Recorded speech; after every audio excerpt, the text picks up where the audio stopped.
compression, and we've experienced it this time. I read the Daily News now. I didn't read it when President Rajapaksa was president, because it was a horrible newspaper. Now it's a decent newspaper. So there are good things. The 19th Amendment has some good things, but it's far more dangerous than positive. I would have much preferred had the 19th Amendment stuck to restoring the independent commissions, albeit strengthened, and reimposing the term limits on the presidency. Now that would have meant that the authoritarian aspects of an essentially good system, the executive presidency, which we have in most of the progressive liberal countries in the world, would have been retained.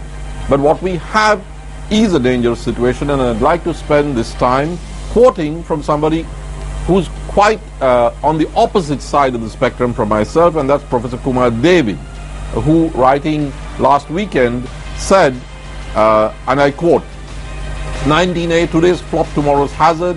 I am puzzled that no other commentator in the print or electronic media, as far as I know, has picked up on the terrible Achilles heel of the 19th Amendment. It's designed for the coexistence of two equally strong centers of state governmental power. I am puzzled that no one else perceives that future constitutional deadlock is staring Sri Lanka in the face. When crisis arrives in Lanka, it will be destructive partisan attrition." And he goes on to say, "It is a pity that there has been no discussion of what will be major impediments to the stability of the state in time to come, the creation of two equipotential power centers in President and Parliament." Now that is Professor Kumar David, who actually argues for the abolition of the executive presidency.